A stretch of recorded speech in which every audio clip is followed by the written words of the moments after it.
So guys, panoorin po natin ito, no? Ipinaliwanag ng isang doktor ang sakit ni PBBM. Yung nag-trending kamakailan, yung diverticulitis ba yun, mga kababayan? Ayan. So pakinggan nyo yung pahayag ni Dr. Richard Mata kung ano nga ba yung sakit ni PBBM. Ito na po. Pagka diverticulitis, kailangan din ng marami pang test at karamihan po ay kailangan mo ng gamutin.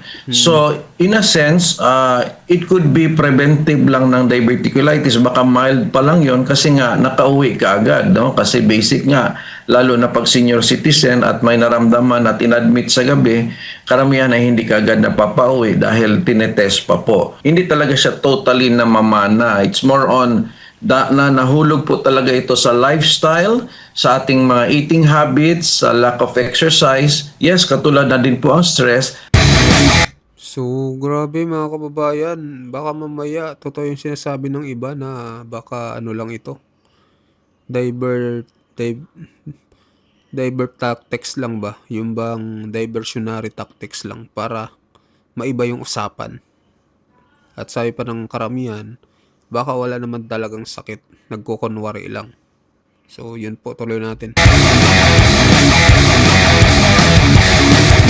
Ito ngang sakit na nararamdaman nga ng ating Pangulong Bongbong Marcos Jr. kamakailan, isinugod siya sa ospital dahil nakaramdam po siya ng discomfort. Saninga nitong tinatawag na diverticulitis. Yan. Ano ho ba itong diverticulitis, Doc, sa simpleng paliwanag po?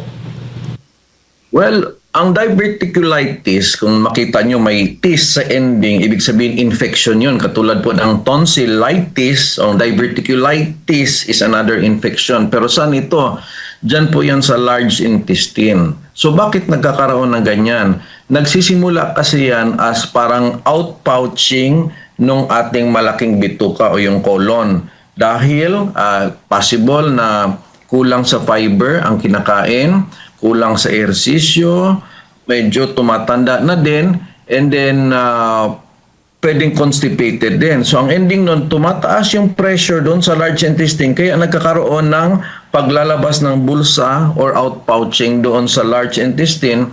Ngayon, pag merong infection doon sa pouches na yun, parang mga bulsa na yun, yun na yung tinatawag nating diverticulitis. Kung wala pang infection, ang tawag doon ay diverticulosis. Kung may infection na ay diverticulitis. So more on infection po siya ng malaking bituka. Opo, binanggit po ng Pangulo, nabanggit nyo yun kanina dahil sa pagtanda, no?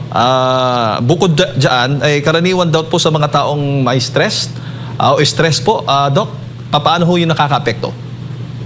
Yes, kasi po ang pag sinabi nating stress, general na po yon sa well-being. Hindi lang po bituka ang tatamaan, pati ating pag-iisip, pati puso, pati blood pressure, matatamaan na din po yon. So, hindi medyo parang humihina na po yung ating katawan pag tayo po ay parating stress. So, kasali na din siyempre doon yung bituka. But stress hindi po ay specific lang po sa bituka. Pero nakakatulong po siya sa ganito na pwedeng mas mangyari po ang mga ganitong kondisyon dahil sa stress. Opo. Namamana ho ba itong diverticulitis o mas malaki pa rin yung papel ng lifestyle at yung pagkain, Doc?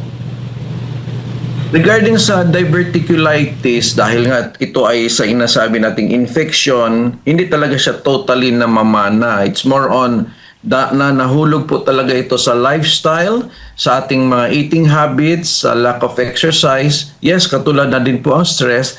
But basically, pag tumatanda po ang isang tao, mas prone po ito. So, ibig sabihin, marami pong tao ang merong diverticulosis. Kung na-infect siya, magiging diverticulitis. So, basically, nasa lifestyle po. Opo. Anong particular, Doc, na pagkain na madalas o dietary habits po, yung madalas na nagtitrigger na magkaroon po ang isang tao ng ganito pong sakit? Kabaliktaran po ng mga fiber kasi siyempre pag sinabi natin mga high fiber, gulay, prutas, yan po yung mga high fiber natin. Yung mga meat, pag masyadong madami sa meat, pork or beef, mas prone po lalo na pag nagkakaedad. Kaya advisable talaga pag nagkakaedad, less po tayo sa mga meats, no? At sa mas maganda po na high fiber diet. Yung mga karaniwang sintomas naman, Doc, na dapat bantayan ng publiko para nga ay masabing kapag posibleng, nagkakasakit ng tiyan ba? Ano ba yung mga possible sintomas? Palatandaan po ng ating mga kababayan na makakaranas po ng ganito, same thing na nangyari po sa Pangulo. Yung unang sinabi ko, may tinatawag tayong diverticulosis, yung outpouching pa lang, o yung parang paggawa ng bulsa dahil nga sa mga sinabi natin kanina, wala pang nararamdaman ang tao doon. Pagka ito ay infected, yung mga bulsa na yon, tinatawag ng diverticulitis, common po ang lagnatin, mag-chills, pwedeng nasusuka, or sumusuka talaga, at yung karamihan na sakit ng tiyan ay nasa left side. In comparison po sa appendicitis ay nasa right side, ito po ay nasa left side. So, but hindi talaga specific lang, no? Kasi pwede pa ring other parts ng tiyan. Basta basically, it's a combination of fever, nasusuka, at masakit ang tiyan. Yung punto po dapat na makita mo na dapat magpatingin ka kagad sa doktor dahil nagkakaroon nga ang isang pasyente na may pananakit ng tiyan. Ano pong punto po, particular, Doc, na dapat siyang magpatingin na kaagad sa doktor? Pag persistent po yung sakit ng tiyan, actually any part ng tiyan ay kailangan talagang magpa-check up. Although mas common yung alam nating appendicitis na sa lower right side. Yun kasi inooperahan talaga ang appendicitis. Mas concerned tayo sa lower right side ng tiyan. But kung other parts ng tiyan ay masakit at persistent po, no? Kahit hindi sa right side, pwedeng sa left side, kailangan talagang magpakonsulta na kaagad dahil marami pong piyesa ang ating tiyan, hindi lang po bituka, may atay pa, may pancreas pa. So yung persistent po, kailangan po talagang dalhin sa doktor para po ay ma-assess kaagad. Oo. Gaano ho ba ito kadelikado, Doc? May mga kaso ba na life-threatening na ang diverticulitis? Well, pag pinabayaan mo yung diverticulitis dahil sinabi ko ito ay isang infection, may nana yan. Pag pinabayaan yan, tinitiis lang or ininuman lang ng mga pain relievers, pwedeng lumala yung nana. Alam nyo naman tong nana, bumubutas ito. So, pwedeng mabutas ang bituka. Pag nabutas ang bituka, lalabas siyempre ang dumi, pasensya sa nakikinig. Delikado po yon, no? Pwede po tayong mamatay dahil sa infection. Kailangan kaagad ng immediate operation kapag ganito. Pero kung sa simula pa lang po, antibiotics ay talagang nakakatulong. Ang doktor na po ang magde-decide kung oral antibiotics or dapat ba siyang i-admit at sa dextrose idadaan ang antibiotics. So, pwedeng delikado pero pwedeng agapan basta maaga po.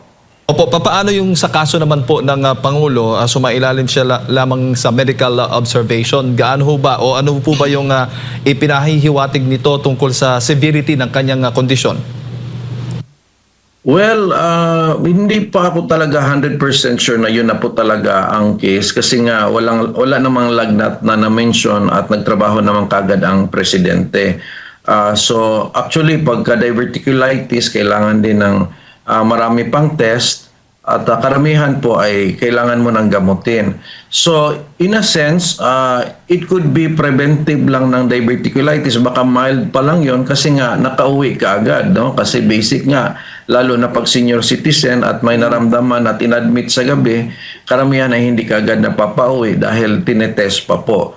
So in a sense po, kung diverticulitis only, mahulog pa lang siya sa mild and it could be oral medication lang po yung binigay. So kailangan ng antibiotics, parang ganun lang po at walang need na o kailangan na parang operasyon, parang ganun po, Doc? Yes po, kung simula pa lang, mild pa lang, yes, oral lang po ang binibigay. Opo. Ako mga kababayan, binisto tuloy ni Dr. Richard Mata, no? Na baka ay ito'y gawa-gawa lang mga kababayan. At siguro mayroon pero mild pa lang daw mga kababayan. Hindi pa talaga ito tinatawag na diverticulitis mga kababayan. Kumbaga ano pa lang to yung possible pa lang mga kababayan. Pero naano agad, naagapan. So pero marami nagsasabi na baka ito'y diversionary tactics lang ito ng administrasyon ni PBBM para maiba ang usapan at hindi mapag-usapan itong flood control anomaly. At iba na naman yung napag-usapan, no. Ito nga pong kunwari sakit-sakitan daw, sabi ng mga karamihan, lalo na sa nababasa natin sa comment section. Doc, bago ko lang ipasa kay partner Admar, yung mga bawal na pagkain naman o gawain na habang nagpapagaling ang isang tao, tulad nito sa kaso po ng Pangulo na may diverticulitis. Well, ang hindi ko pa na-mention, kunwari, naninigarilyo, yan, mas prone po. And obesity, pagka hindi natin control yung ating timbang, pwede pong mas prone po tayo. And then yung hindi regular na pagdumi, yung gusto nating pinipigilan, no? So, bawal yon. So, kailangan regular ang pagdumi. Kaya, advice yung high fiber dahil mas lumalabas ng smooth, no? Kasali na din doon yung walking, exercise dahil mas lumalabas ng smooth yung ating dumi in comparison lang po sa sedentary lifestyle na pahiga-higa pa upo-upo all day, hindi po healthy sa katawan yon. And then, balik tayo doon sa diet na avoid tayo ng too much meat, no? Hindi po advisable na too much meat. Pwedeng may meat pero wag po too much, and i-balance po natin sa fruits and vegetables. Doc, may Ayun mga kababayan, ano po masasabi nyo dito sa pahayag po ni Dr. Richard Mata dito sa sakit ni PBBM? So kayo, naniniwala ba kayo na may sakit talaga si BBM o wala? So mag-comment kayo mga kababayan, mag-like at mag-subscribe din po sa ating video, at sa mga bagong pasok dyan, pa-subscribe din po ng ating channel mga kababayan. Maraming salamat po sa inyo lahat.